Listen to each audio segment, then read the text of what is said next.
Can't hear anything. Where the hell is Dr. Baxter? We've been waiting all this time. I don't know. Late as usual. Oh shit, sorry guys. Where have you been, Dr. Baxter? Oh, just sort of around, you know. Anyway, let's start. We're just in time for our article of the week. Oh, article of the week. So this study aimed to research variations in progesterone, estradiol and relaxin plasma concentrations when administering agilprostone alone and in combination with chlorprostinol to terminate a pregnancy midterm in bitches. So it was conducted to provide clarity on the mechanisms of abortion for different protocols for pregnancy termination, specifically focusing on endocrinological chambers. Some of the previous studies found that the AGL and misoprostol used together were more effective and that abortion was achieved within 6 days of administration. But combinations of AGL with oxytocin and then AGL in combination with PGF2 alpha found to produce a greater contractile response in both circular and longitudinal muscle fibers, which is pretty cool. So it didn't really fill a gap in the knowledge from what I could read, but it expanded on some of the previous studies, and there's a few similar written around the same time. And the only difference was that it measured the samples at 6-hour intervals to provide a bit more clarity. And I couldn't find a hypothesis in the first part. Okay, so I took a quiz at the study design, and like you said, this study used 2 different treatment protocols, so algopristone and an agilprostone chlorprostinol combination.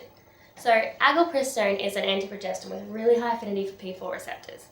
So now progesterone is essential in the maintenance of pregnancy, as it is responsible for the so-called progesterone block.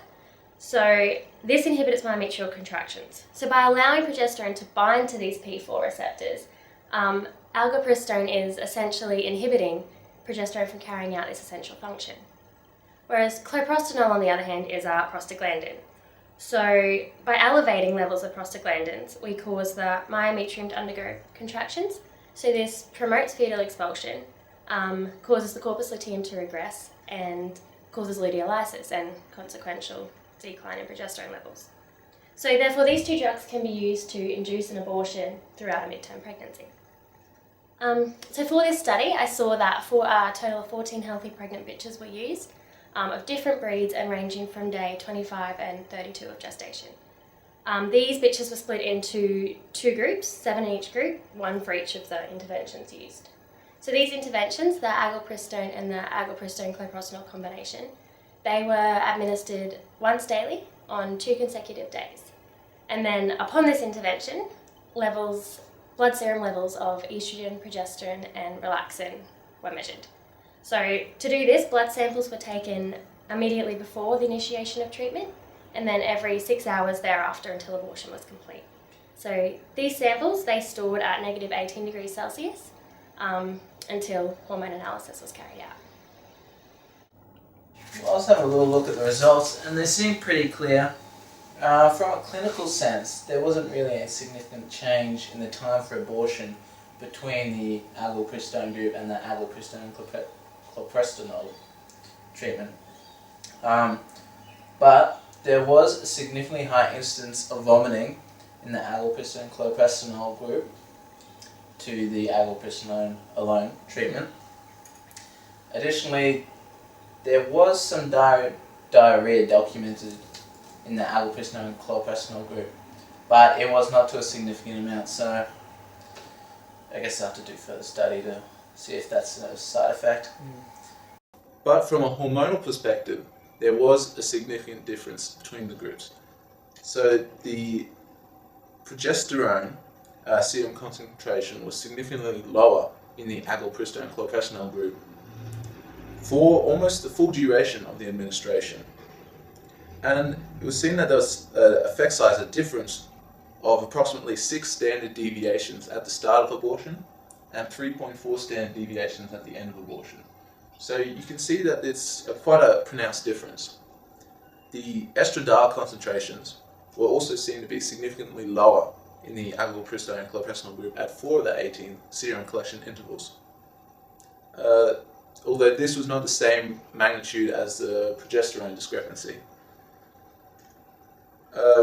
Relaxin was the other way, I guess. It was seen to be significantly higher in the aldosterone cloprestanol group in 5 to 18 serum collection intervals. So there is quite a difference in the hormonal levels of the two groups. Unfortunately though, for the relaxin and the estradiol concentrations, no effect size could be determined from the data given in the paper. Also, it seemed that the sample size used for the experiment was quite small. As you said, there was only 14 dogs, 7 in each group. So any sort of confounding factors that may have affected the results, such as the breed of the dogs or anything else, could have had quite an effect on this experiment. So after I had a quick look at the study, I thought that the results did not really replace any knowledge, but further validated what was found in previous studies. It does, however, clarify some uncertainties that arose when I was reading previous work.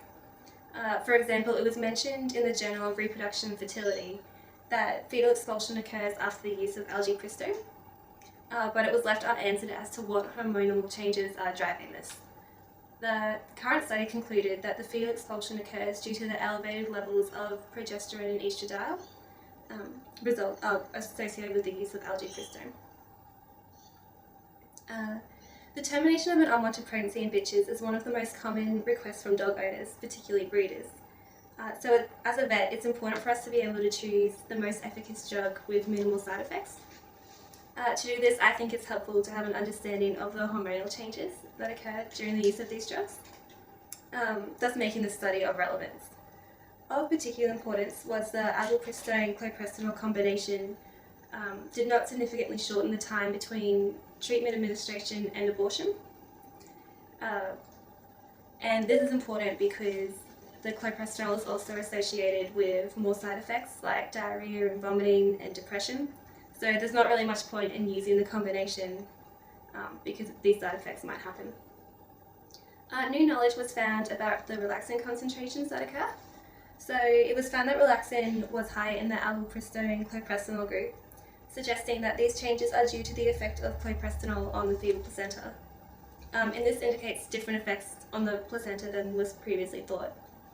But how that's really of clinical importance to vets is unclear at this stage. So that's done, huh? Oh, I gotta go back to vet things. See you guys next week. Sorry, I'm really gassed.